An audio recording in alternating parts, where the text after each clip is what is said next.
I wanna be a billionaire. I ain't getting no sleep till I see $1 million every week. I wanna be a billionaire. I ain't getting no sleep till I see $1 billion every week. I wanna be a billionaire.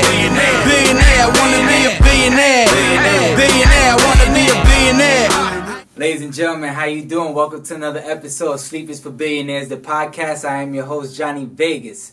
Now today I have a special guest on my show. He is the CEO of Chord's Youth Enrichment Program. He's also a published author. Ladies and gentlemen, EDWIN JOHNSON. How you doing, my brother? How you doing, man? I'm Thanks doing for having very me well. on your show, bro. Man, I appreciate it. Thank you for coming through. I'm glad to have you on your show. You do a lot of great things with the youth, man. I've been watching your movement for a while, and I'm definitely super impressed and proud of you, my brother. Keep doing your thing, man. And I brought you on this show, man, because I wanted you to shed light on some of the things that you do and how I can get involved and just everything that sparked the idea to get you to where you are today, man. So, man, let's get it. Where do I start? So, I'm gonna start from when I was young. So, where you from? I'm from Los Angeles, like right out here, but I pretty much grew up in the city of San Bernardino. I've been out there since I was 14 years old. Okay. So that pretty much, so what made me start my program and like different things that I do in the community was just my upbringing. You know, being from out here, you know, from Los Angeles. My father is currently incarcerated, spending a lifetime. Spending a lifetime in prison, and coming up, you know, it was a lot of abuse, neglect, stuff like that from my parents. You know, my father was gang affiliated, so that made us, my brothers and I, naturally gang affiliated. Yeah, kind of born into it. Yeah, you know what I'm saying? So, was that tough for you, man? Like dealing with that, you know, as a child coming up, like, you know, kids usually like play and go to school, and you kind of like had extra stuff involved. Man, it was tough because, like, I can't really remember like not one elementary school that I went to because we was moving so much. And then it was also tough because, like, how my pops had us was, you know, we was pretty much gladiator training. You know what I'm saying? So, I mean, from wearing red to walking through, I used to stay in the Hoover Hood. So, you know, because my pops is a blood. So, he used to make me walk through the Hoover Hood flamed up. You know what I'm saying? You know, so I'm walking around these gang members. They're like, hey, cuz, where you from? And I'm like, you know what I'm saying? Yeah. And so just experiencing things like that, and so that ended up, I ended up taking that with me to the city of San Bernardino. And so, because that's all I knew at the time. So here I am, 14 years old, you know, just trying to find my way in a city that I've never been to. Yeah. You know, going through a lot of stuff in my family, growing up in poverty, growing up without nothing. It was kind of like my brothers and sisters and I, you know, we had stayed with my grandmother, and there was a lot of us that lived in the house. Yeah. You know, so it was kind of challenging to, you know, just to really have that peace of mind. So only thing I knew was the streets. Only thing I knew was hanging out. Only thing I knew was smoking. Only thing I knew was drinking. Yeah. And that gang mentality when I moved to the city of San Bernardino. And so, like, what ultimately started to change for me was getting involved in the after-school program. And so in this after-school program, they gave me, like, an opportunity to explore different things. And so their main foundation was to teach me how to have a voice, teach me how to understand my purpose and passion and calling, and to be able to have a safe haven to come to. Because growing up in the streets of San Bernardino, in poverty, and still like not really having a stable place to go or having a stable, you know, place to like even eat food. You know, it was kind of challenging for us to be able to like, hey, I enjoy school or I enjoy hanging out with my friends because it was always survival. You know, and so because it was always survival, it was always, you know, trying to hold on to like certain things, you know, like trying to hold on to the small stuff that we had, you know. And so like growing up during that time, my mom ended up connecting me to an after school program. Okay. You know, and so we pretty much only went to this after school program because we needed some food to eat. You know, it just provided a meal for us because we were struggling at the house. Right. because like my parents, well, not my parents, but my mom and her boyfriend, you know, they would go to like Stater Brothers and like the markets and stuff like that, and we would eat like dumpster dive food. You know, that's where they would pop the lock on the trash, get the food out that they just threw out. You know, sometimes the cheese had mold on it, had to cut the mold off the cheese. Bro, you know what I'm saying? Crazy, brother. And so for us, it was like food, like that's survival. You know what I'm saying? So, so we ended up going to this after school program, and so while I was in this program, man, like it was a white guy. His name is PK. He's still one of my mentors. They embraced me. You know, because I was this kid who never went to school. They're like, well, why is this guy never in school, but he's eating lunch up here every day? You know, because I would ditch school like that because like I didn't feel like I was adequate, you know, to be in school because I didn't, you know, I was getting picked on, bullied. Never had like the nicest clothes, so people, you know, you know, made you feel some type of way. Right. So I'm like, yo, I don't even want to go to school, like, you know what I'm saying? So like, I would ditch, I would go to this place, and then so they would serve lunch there, and so while I was eating lunch, it was one of my mentors. His name is David Kalki. You know, he kind of embraced me.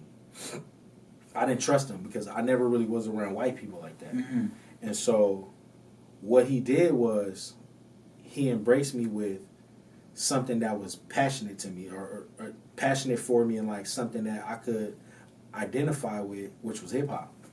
So I mean, just imagine this 50-year-old white man, gray hair, you know, Timberlands on, DKNY jeans, you know, with the black, you know, pastor shirt with the white collar, rolling up playing Tupac. You know what I mean? Machiavelli, and I was like, yo, that's the new Machiavelli though, you know. And so he used that to be able to like reel me in because even though like he was from the Bronx and stuff like that.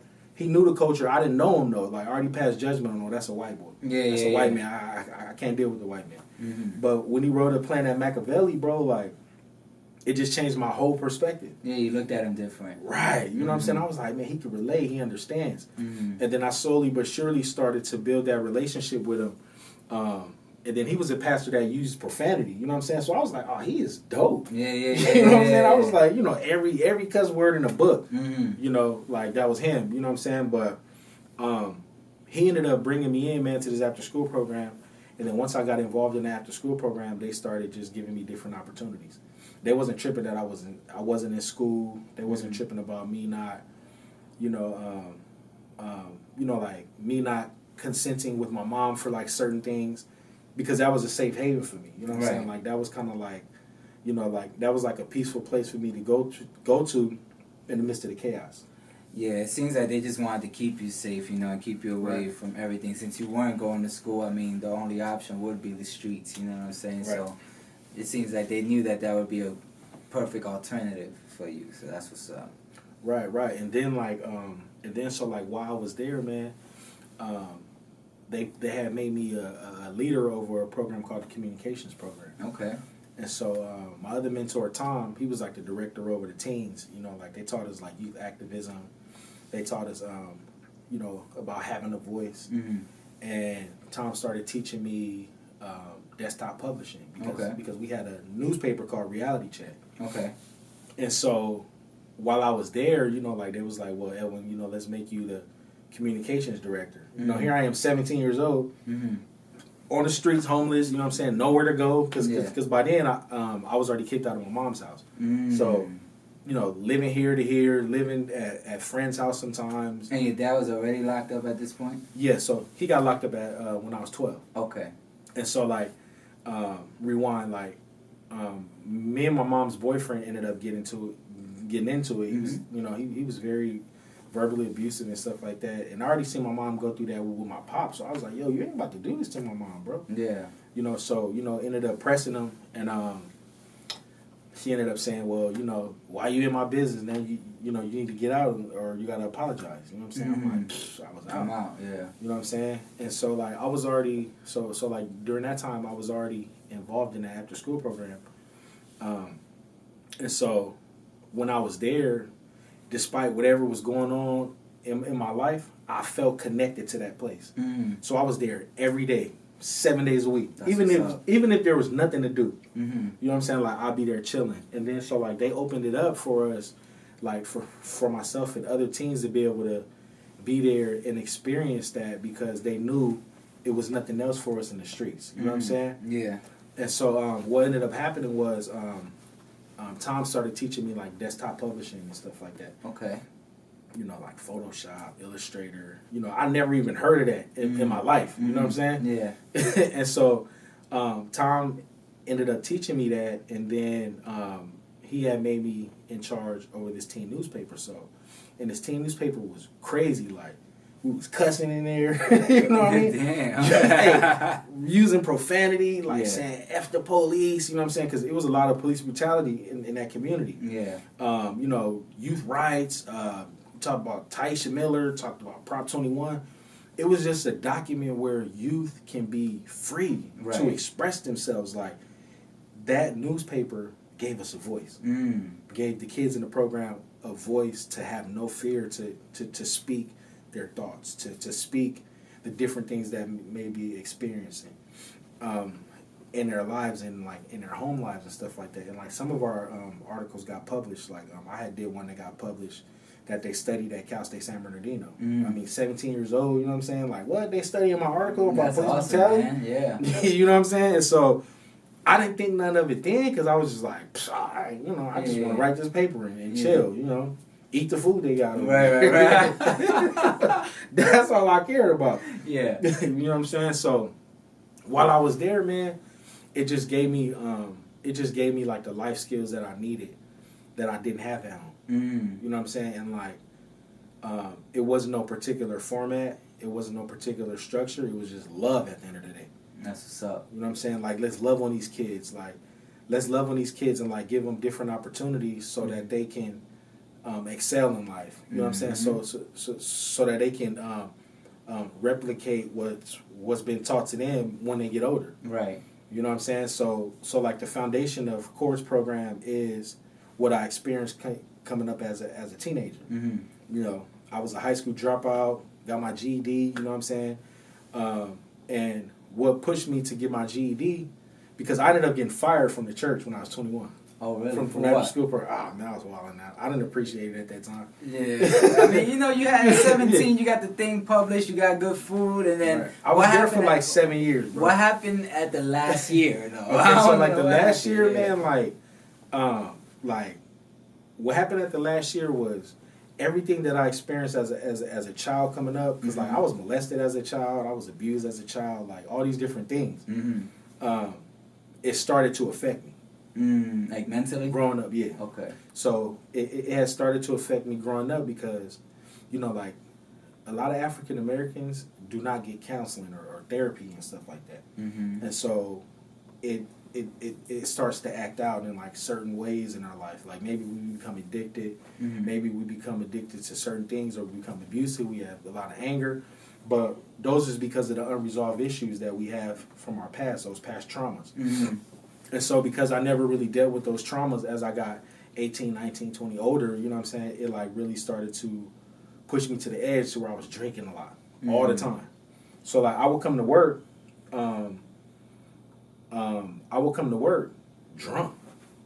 You know what I'm saying? Yeah. Like faded though, like yeah, you know, and like then you shouldn't have been there. Type drunk. Yeah. Right, and then like PK is what we call the pastor I was telling you about. So we call him PK, and like PK be like, yo, where was you at? I was just like, man, you know, my bad. You know what I'm saying? But you know, reeking of alcohol though.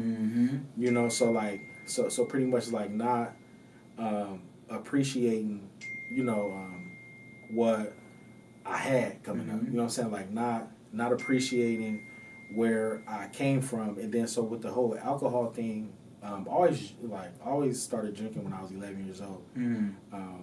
I used to drink alcohol and smoke weed with my mom at 11. You know, so it was just like coming up, you know, I would drink here and there, but then like around 18, 19, 20, that's when it really hit me. You know what I'm saying? Now, what do you think was it about your previous situation that hit you at that point? Because prior to that, you seemed happy. You know, you were working at this youth center, and you were getting exposed to a lot of good things. And then, you know, it seems like one day to the next, it just kind of hit you from your past experience, and then you started I guess, going into a depression. Right. So what sparked that thought at that time? Because it happened already. You know what I'm saying? Then you were happy, and then what happened at that point that it made the switch?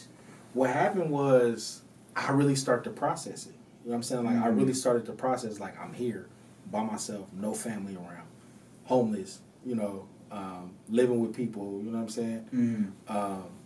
With nowhere to go, you know what I'm saying? Like, no high school diploma, you know, so it just really started to hit me, you know what I'm saying? Yeah.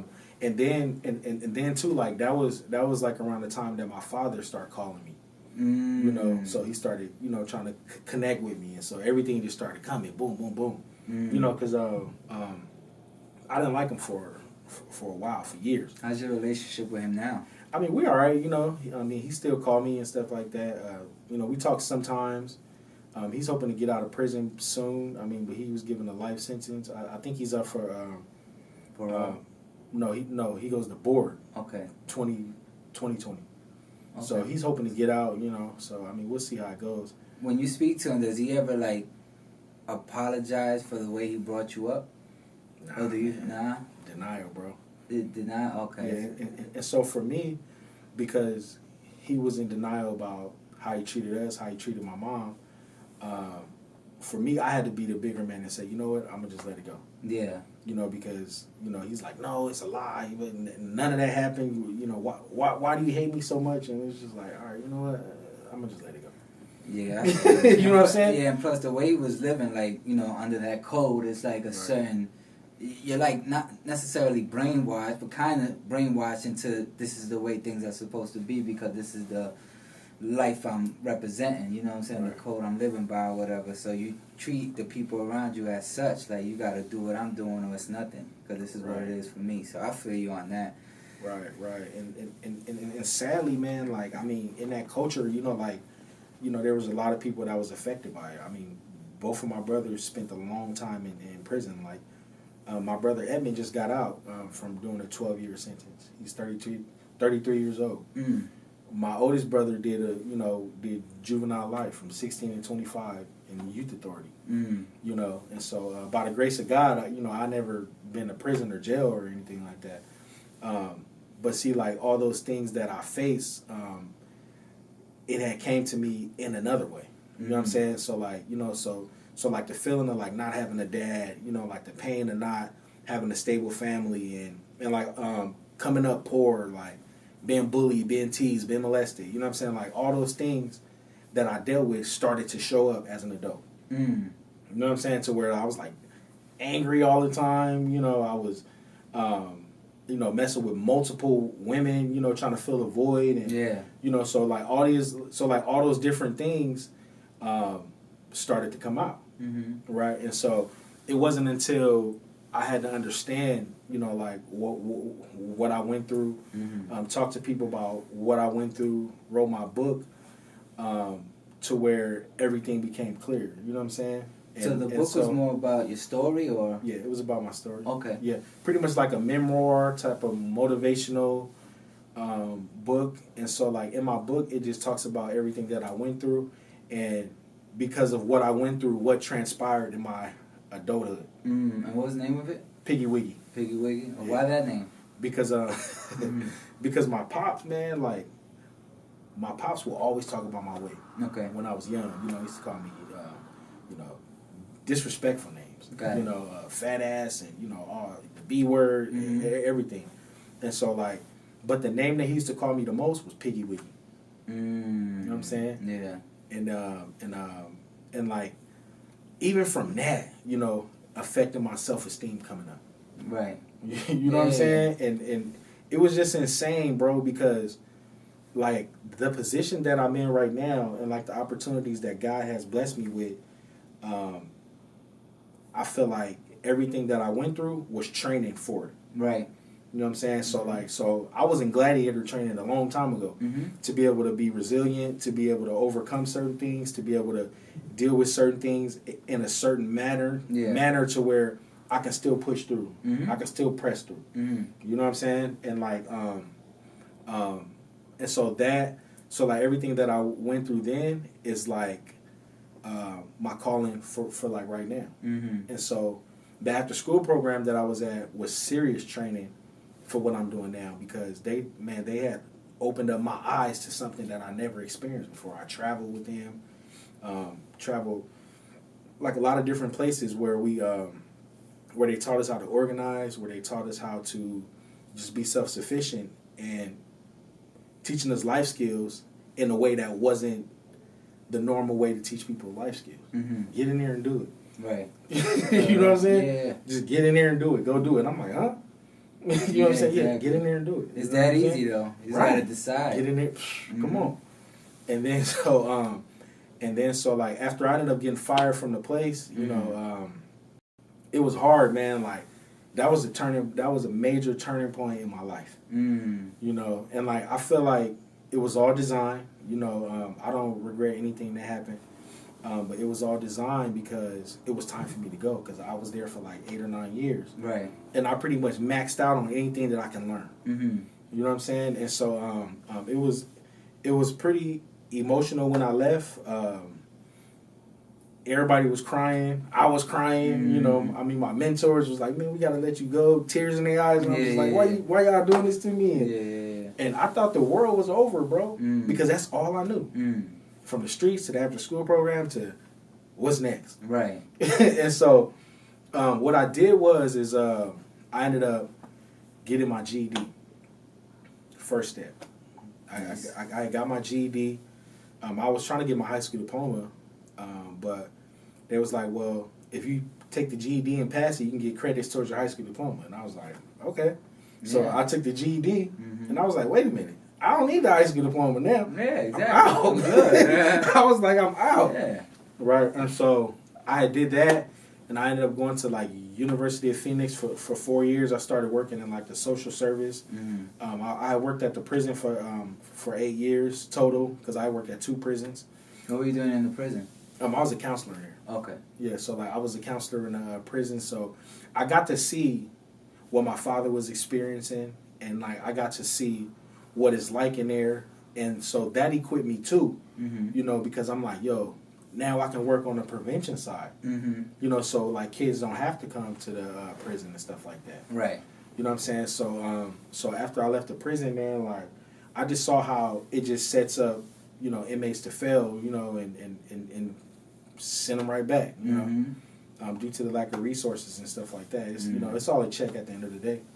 Yeah. Prison industrial system, you know, it's that's another topic. Mm-hmm. But what happened was, man, like I was working in social service. I was working with youth, you know, so I was working with at-risk teens as a behavioralist. Mm-hmm. So I would go to their house and stuff like that. I would do like behavioral interventions, and like I would always go like above and beyond with my job with the youth, you know, because like I knew that it wasn't just textbook, you know, it wasn't just cookie cutter. Like, you know, you have to be able to relate. You know, you really have to be able to have that passion for the youth, and like understand the things that they've been through. Mm-hmm.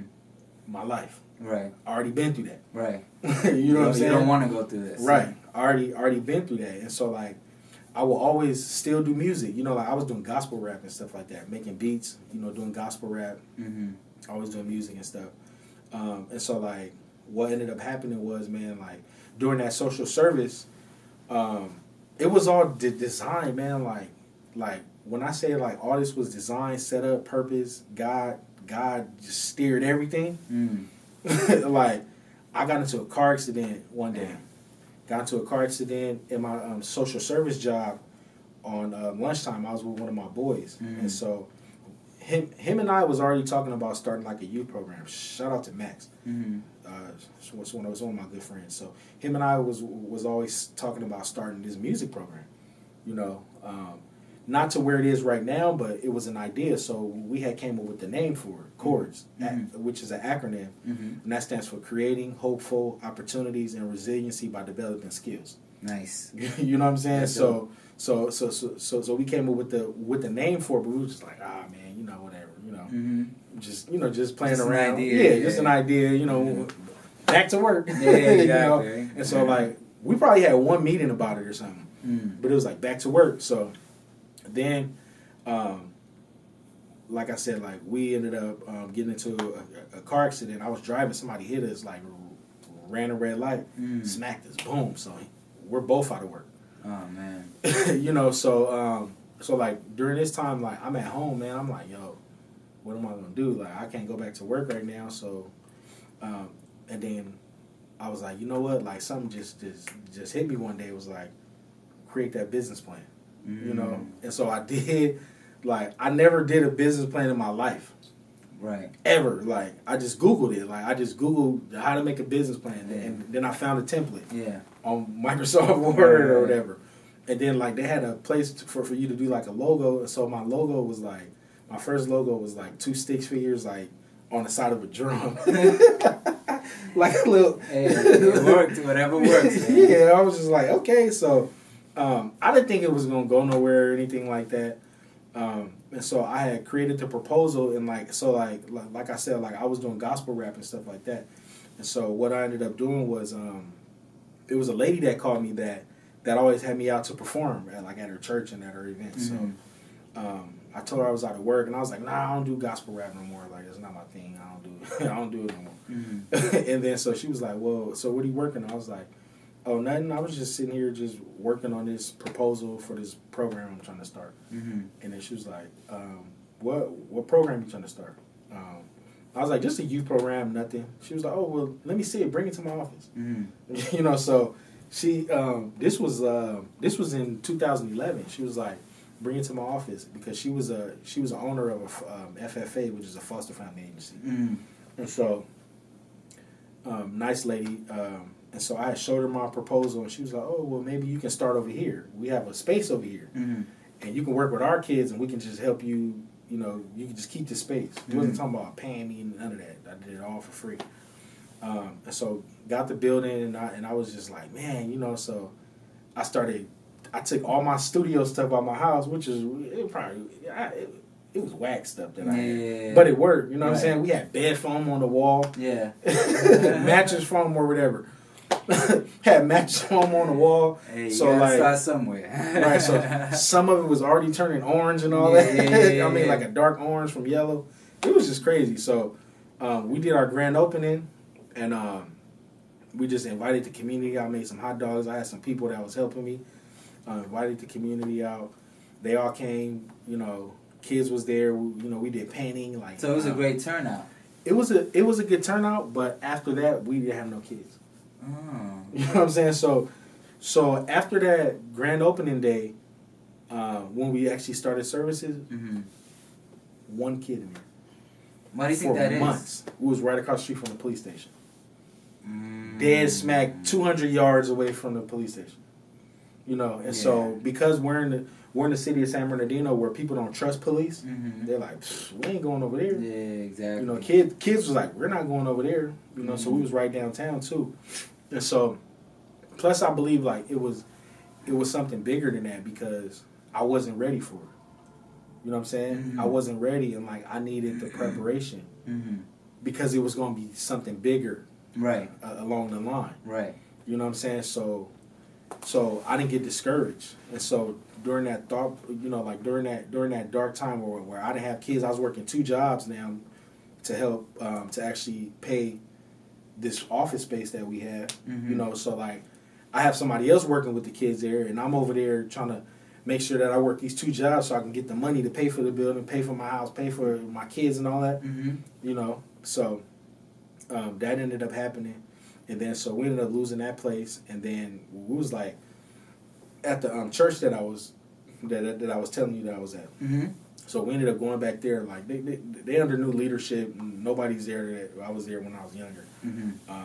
So they had us in this little sweat box in the sanctuary, but we started getting kids though. Yeah, like 9 kids or something like that. But it was hot in there, man. Like we was in there roasting, like sweating bullets. You know what I'm saying? Yeah. I ended up taking my TV from my house and bringing it in there. Yeah, you know what I'm saying? So it was just crazy, man. Like it was just crazy because like what that taught me was the sacrifice, was the commitment, was the consistency, was listening to God. When you know when the Lord was like, do this, you know, because this is what I want you to do, and I'm gonna take care of you. You know what I'm saying? It didn't happen right away, you know. It didn't happen right away because we had went through a lot of different changes. I went through a lot of life changes, ended up getting a divorce and stuff like that. But no matter what I went through, no matter all the hard times that I went through, and like no matter what challenges faced me, you know, to where I was, you know, sometimes crying at night, like, man, like, why you got me still doing this? You know, getting fired from jobs because I was working on my program and stuff like that. Yeah. You know, at work, and you know, it was a dark time for me going through that. So like it was a dark time for me to be able to follow my passion, follow my dreams, build and to continue to do it, even though it was hell going on behind me. I had to keep pressing, you know, to becoming homeless again, like after I got divorced. You know what I'm saying? Sleeping in my office, you know, showering at the gym in the morning. Yeah. You know what I mean? Like, insane. You know what I mean? Like, literally waking up. People like, man, Edwin, you in the gym every day. Yes, because I need to shower. You know what I'm saying? Like, they're like, they think you're trying to get swole. Right. I'm They're trying like, to man, shower. they're like, man, you dedicated. You in there 7 days. Yeah, I'm trying to shower. You know what I'm saying? But they don't, you know. Funny. And so just, you know, I mean, just really being committed to the purpose, to the cause, to the calling, mostly. Yeah. You know, and I stayed committed to it through divorce, through everything, you know, through brokenness, through fights with my family, you know. I stayed committed to it, man, and today we're in 12 schools. Congratulations. Thank you. Paid, contracted, 12 schools. We're currently in one juvenile hall, working on another one right now in the high desert, and that's a contract with group homes. Well, when you say contract, is that something through like the Board of Education, or like how what do you mean by that? Okay, so like so my hip hop shop program. So we have a program called the Hip Hop Shop, and so that's an after school program that's contracted through San Bernardino City Unified School District. Okay. Which is a CAPS program. CAPS stands for Creative Before and After School Programs. Okay. And so CAPS contracts with my organization. We're a nonprofit. They contract with us, and we provide the service. Okay. At right now 4 school sites in the city of San Bernardino, and it's after school. So we provide services to about 20 kids a day, sometimes more, sometimes less, depending on how these kids feel when they show up. Yeah. And then so starting January 2019, we'll be with superintendent of schools, which is a county thing. And so then we'll contract with them at their school, so they're more like continuation. And so we'll be at their schools now. And we're also at the jails now through probation. Okay. And so at the jails, it's the same thing. And so now we're working with, you know, kids who are murderers and all these different things, you know, facing 20 years, 40 years, and they're all teenagers. Yeah. You know, but the program is like giving them an outlet. You know, it's giving them an outlet to be able to express themselves, you know, because there's so many kids who can't get up and do public speaking, but if you say write a rap, you're going to hear their whole life in it. Right. You know what I'm saying? Crazy, you know, right. And there's kids who can't write an essay and have proper grammar, but they can write 16 bars that goes great with a beat, and they're expressing themselves. Right. You know, and so, and also we have a middle school program called Young Men's Empowerment, and that's through Rialto City Unified School District, where we're teaching life skills. You know, we're teaching social skills. We're teaching them about bullying prevention. You know, but we're doing it in an artistic way, to where they can learn about it. Then now, you recite it back to us, and what you learned from the lecture and art and writing a bar and recording and producing. So, music is just to carry it forward. Right. You know, but at the same time, they're learning a vocational trade through that music. Because I have staff that went to the Art Institute that paid $100,000 for, you know, just to get that 4-year degree, and what we teach for free. Right. You know what I'm saying? Yeah. And so like all the kids in the program have a voice. You know, they have the opportunity to excel because we're showing them that you can live a certain way and still be successful. Mm-hmm. Focus on your passion. Focus on your craft. Focus on love. Focus on things that are around you. Especially in the city of San Bernardino, maybe like 2 years ago, we had 63 homicides. You know what I'm saying? So, and like, there's a lot of city officials. Well, we have a new mayor now, but like, you know, I mean, like the city really don't do nothing for the youth out there. Mm. You know, so you know, it's a lot of these nonprofits and programs through San Bernardino City Unified are left to be able to provide services to these youth. You know, and so you know, there's a lack of resources in our city, right? And so I'm thankful that we have the opportunity to be able to connect with kids, whether it's in a school format or whether it's in an institution format or whether it's through a community event. You know, Right. We do a lot of community events in the community that where we try to connect parents and kids through arts, through music, through different cultural activities, Right. like Juneteenth, and you know, all these different things to show them that you know there's still hope Right. in our city.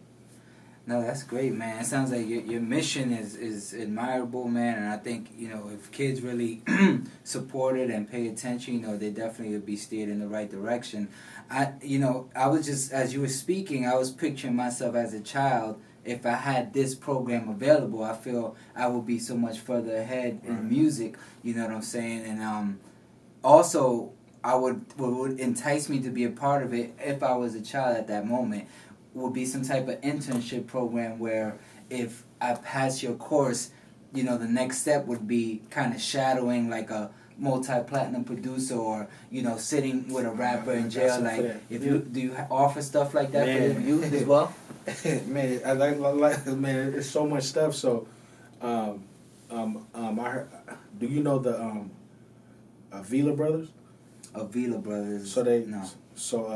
So Bobby, he produced for like Usher, Okay. you know, and is Avila, you know. So like right now we're partnering with them, you know, multi-platinum producers. You know, I mean they did Usher's that whole album Confessions, right? So like I ended up meeting him through somebody else, and so like we sat down and talked about this exact same thing because we just got a community center downtown San Bernardino.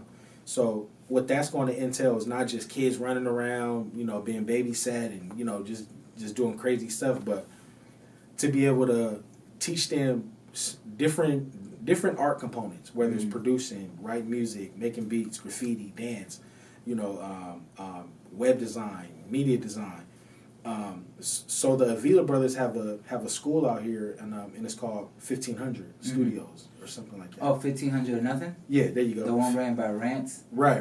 Okay, so is Avila is a part of that. Okay. And so like our goal is to not do that all the way, but you know, where we have kids that are learning certain things that they like, and then so once they learn it at our center, then like the next step will be an internship with them because they're building a studio in Rancho Cucamonga. You know, to be able to connect with them after they're done with us and to learn more, and who knows where that's going to go. Oh, exactly, right. You know what I'm saying? And then like one other thing that we do is kids that are in the program, you know, that learn the program, they become employees of mine.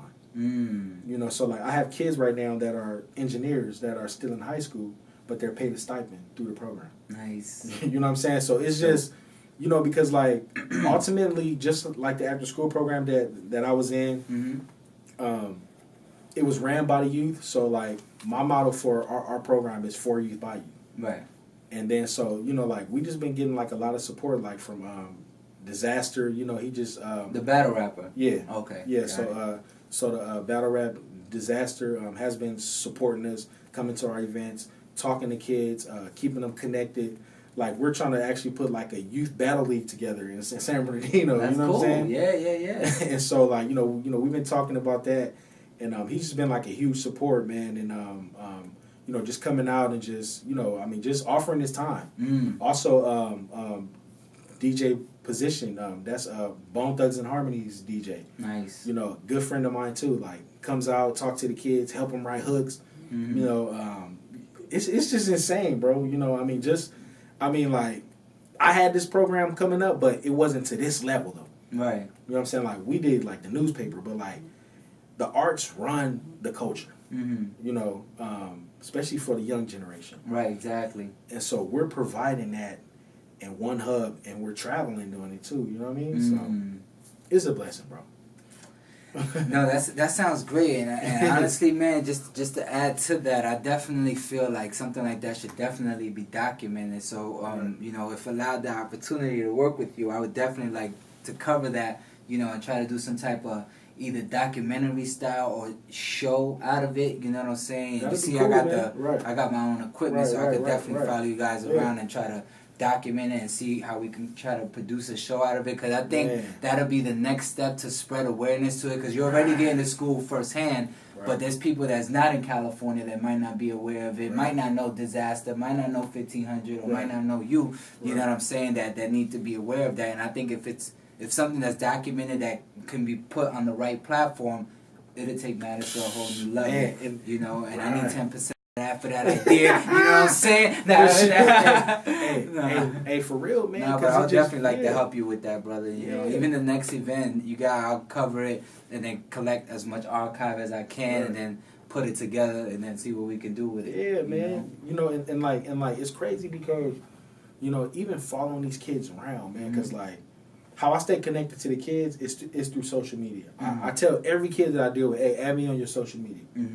Like, I'm not on there to be a bully and be like, hey, what are you doing? You know, why you don't do that? Because nobody did that to me. You know what I'm saying? Like, they was like, well, Edwin, try this instead of this. You know, like, I was 16, 17, cussing up a storm. You know what I mean? You know, and so, like, to me, like, this generation is of youth are kind of worse than we was. And that's only because of I really believe it's because of the music and the influences. You know, I mean, they're talking about sex. They're talking about drugs more than ever. Right. You know what I'm saying? And so they're making drugs cool.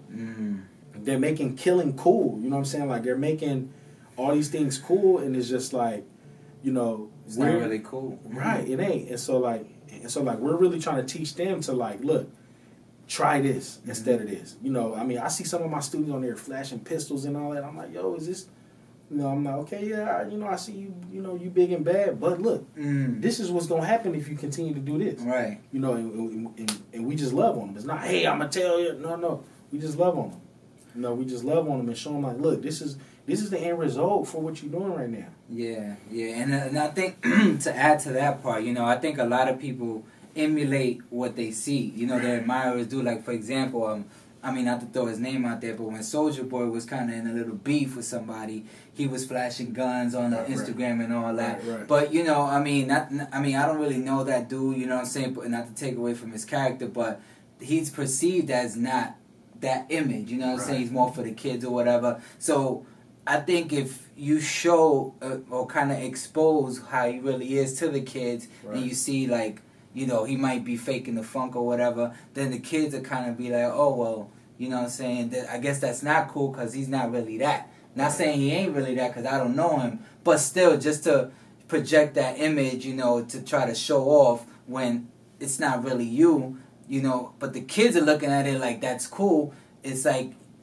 someone needs to expose that to the kids so they can learn early on that these cats is not really who they say they are. You know what I'm saying? I think that'll kind of give them a wake-up call, because a lot of them is just influenced by the music, and they might just be talking about some gangster stuff, and they listen to it and they gravitate to that, but they don't really know the person behind those words. You know what I'm saying? So I think if that element of it is exposed early on, and the kids will kind of be like, oh, okay, yeah, that's not really cool because he ain't really about that life. You know what I'm saying? I mean, that's just my opinion. Hey, that's real, man. And like, that's what I always tell them, like, hey, do not believe what you see on this media. But believe some of it, but have that discernment. You know what I mean? Yeah. You know, because, you know, like, these kids are, you know, it's crazy because, like, you know, you see the poorest kids in the city, because San Bernardino City is very poor. And in certain parts. You know, well, most of it is very poor. But you see these kids in the hood, you know, with designer clothes on, Jordans, you know. But then you go to their house and it's like moms are struggling with food. You know, like there's nothing to eat. Priorities in the wrong place. Right. You know, and that's because of what they're taught. You know, like what they see on the media. Like, I need to get that Gucci belt to be fly. You know, like I need to have all this gold on because this is just what people like. You know, and so like I try to teach them the importance of like, you know, valuing who you are. You know what I'm saying? Like, you know, looking at yourself, finding what you love about yourself, and going with that. You know, like not looking at what people see, not looking at what you see on TV as the standard. You know, because all that stuff is fake. Right. You know what I'm saying? Like, most of these guys are wearing fake jewelry, you know, like... renting cars, renting houses, renting cars. Girls. Right. You know what I'm saying? You know, but these kids think like, oh, that's what I need to do. And so it disgusts me, bro. Like, when I hear music sometimes in this, the same formula. This B, that B, this up. She gave me top, she danced, she did this, glamour, gun, pills, pop. That's the whole formula for rap. You know what I'm saying? And it's crazy. It's sad, man, but it's like, you know, it goes beyond that because it's like, it's really the labels that have control over the artists that's telling them what to do. And because they're just looking at analytics. They're looking at what's selling, what type of music, what are these kids talking about as far as the songs that are selling. And they try to emulate that to keep money, to keep revenue coming in because it's a business. But it's sad. It's at the expense of the artists. It's at the expense of the fans, you know, because they're following that message. Yeah, they're buying the tickets and they're buying the CDs, but they following the message that could steer them in the wrong direction. But to them, all they want is dollars. You know what I'm saying? Like, I was looking at a story with the Tekashi 6ix9ine dude and Trippie Redd, and they was in a little beef. Right. But it was fueled by the label because they're both signed to the same label, and not everybody knew that. So as they were beefing, fans are picking sides. The label's getting all the money because it's either side, they're both signed to that one entity. So it's like, you know, I think the label has a lot to do with it, and, you know, they should want to push more of a better message. But again, they trying to keep the lights on. So it's sad that it's at the expense of the fans and all that, you know, if they're steering in the wrong direction. But they don't care about that shit.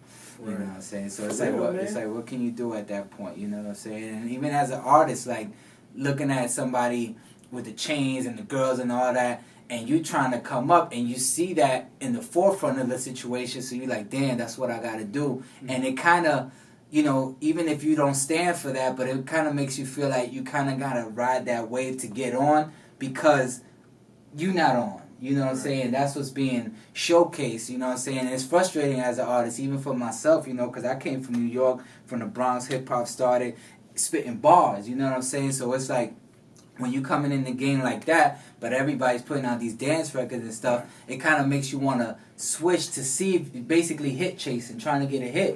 You know what I'm saying? And it's like, and it's frustrating because to your core audience, they'll see the reach of you trying to be something you're not, and then you could kind of lose fans like that. And on top of that, you're still not on. So it's like, it's just frustrating trying to find yourself as an artist because you're trying to follow what's so-called hot because it's in the forefront. But that's real, man. That's real, man. That's why, you know, it's just frustrating. Man, hey, I understand, man, and it's just like, you know, like that's why I like the J. Cole's and like the, you know, because like I know his album, he had a decline in sales on his last album. You know, and that's because, you know, like, I mean, like the content changed. You know, unfortunately, you know, people don't want to hear positivity or like real stuff anymore. You know what I'm saying? They want to hear, you know, just the stuff that, you know, like, you know, all the stuff that I mentioned. Trap shit. And so like I try to tell the kids like, man, like you can talk about your dreams of cashing checks, you know, chasing a bag and stuff like that. But at the same time, you know, like let's talk about some real stuff. Like what are you doing right now in your life to get to that point? Rap about that in your music. You know what I'm saying? And so we try to keep it positive. We won't let them cuss. You know what I mean? And like, it's just all, you know, it's just raw talent, bro. And so like, what we do is just cultivate that talent to help them get to the next level. We shoot music videos for them. You know what I'm saying? Like, this is stuff that I never imagined having as a child at 16, 17 years old, because I used to rap when I was 16, 17 and all that too. But you know, being 16, 17, performing in front of thousands of people, like that's insane. You know what I'm saying? So it's just a blessing, man. Like I'm just glad that I'm able to provide that for him. Yeah, man, no, that's super dope, man. And I think you should try to get some type of sponsorship with actual major labels, because the artist development tactics are done in the music industry. Nobody's developing artists anymore. They're looking for somebody who looks like they made it on their own, and then they coming in trying to do deals with them so they can get money off their wage. So it's like, if you get with a label to try to sponsor that, then you'll kind of act as the artist development program, you know, for them, because they're seeking younger talent, you know, to get the most out of them, like, years to come. So I think you should try to you should try to get some spot. Hey, man, I'm full of them, dog. I'm telling you, put me on the team. I'm here, brother. Epic, holler at me. Nah, that's what I'm saying. You holler at them because you already got the platform, you already got the structure and the business plan. You already molding this talent, these soldiers. You know what I'm saying? So it's like you come to them with that hat on. Like, listen, I already started my artist development program. I have 1,500 kids already involved. You know what I'm saying? We already shooting videos for them. Got them with the producers on the internship side. You know, pay me as their artist developer. And you can do that with multiple labels, you know, because they're not trying to do that anymore. But that's missing from the game, because there's so much raw talent, like you said, that's not getting the opportunity because the analytics, they don't have the followers, they don't have the likes, they don't got the views, you know, but you're already developing that for them. You know what I'm saying? So now you what I'm basically trying to say is, don't underestimate the business you're in. You know what I'm saying? It's not just the youth enrichment program, you know what I'm saying? It's not just the internship. You're in an artist development phase also, because that's what you're doing. You're developing artists, you know what I'm saying, through music. So now you get the labels involved, and you might get a check from multiple labels. You know what I'm saying? The next thing you know, that's residuals forever, because now you're getting the finder's fee. You know what I'm saying? You're developing the artist, you're finding the artist. You're, man, listen, man, let me broker that deal for you, brother. You know what I'm saying? Let's Make do it happen, you know? Let's do it. But yeah, and then on top of that, you get the document, the Terry stuff that I told you about. You know what I'm saying? We could start working on that, and that'll add more to the just the process of developing an artist. That could be the whole niche behind the documentary. You know what I'm saying? I like starting that the developing the artist phase. You know what I'm saying? Because you don't see that. It's obsolete in the music industry now. So I think that would be a good avenue. So we got the documentary and we got the artist development, man. I mean, I could go on with these ideas, you know what I'm saying? We could work together. Nah, man, but that's what's up, man. So what's next for you as far as that goes, man? As far as the enrichment program, as far as any new books you're writing, any, you know, I mean, whatever else you got. Man, I mean, just focusing on the program, and then I'm writing a book now, man. All the fellas gonna be mad at this. So like, I'm writing a book, man. It's called Breaking the Guy Code. And so you know this book that I'm writing, you know, because I went through my player phases and stuff like that. You know, and so I'm just trying to set things right, man. So you know, this book is for the ladies. You know, to how to identify if your dude is a dog, if he's playing you, the different types of dogs, the different types of cheaters. You know what I'm saying? And I'm about 4 chapters in right now, man, and it's an interesting book. You know, it's gonna be something huge. Nah, I love the idea, and if I could contribute to that as well, because I've had my phase, you know, being a player and all that stuff. You know what I'm saying? Womanizer, whatever you want to call it, but. You know, I feel like I could contribute to that. Been that most of my life, you know, until I met my girl, and now it's just me and her. So, you know, I would definitely love to sit down on that part after. You know what I'm saying? Like, we can tag team on it, you know what I'm saying? I'm down, bro. I'm super down. You know what I'm saying? So, I'm down. But, hey, we're not going to leak too much information of what we got coming in store. Let the people know where they can follow you and the group, the Chords group and everything. Man, y'all can follow me on Facebook, Edwin Johnson Jr. Y'all can follow me on Instagram at edj.jr or Chords EYP, CHORDS EYP. And then same thing with Snapchat, Edwin_Chords. And or y'all can call me 909-723-0480. Send me a text.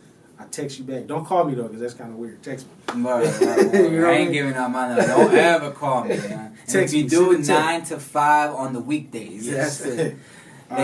Ladies and gentlemen, thank you for tuning in to another episode of Sleep is for Billionaires, the podcast. Edwin Johnson, Johnny Vegas. Stay tuned for more episodes to come. And make sure you click the subscribe button, man. We need all the subscribers we can. Thank you. Have a good night. Have a good one.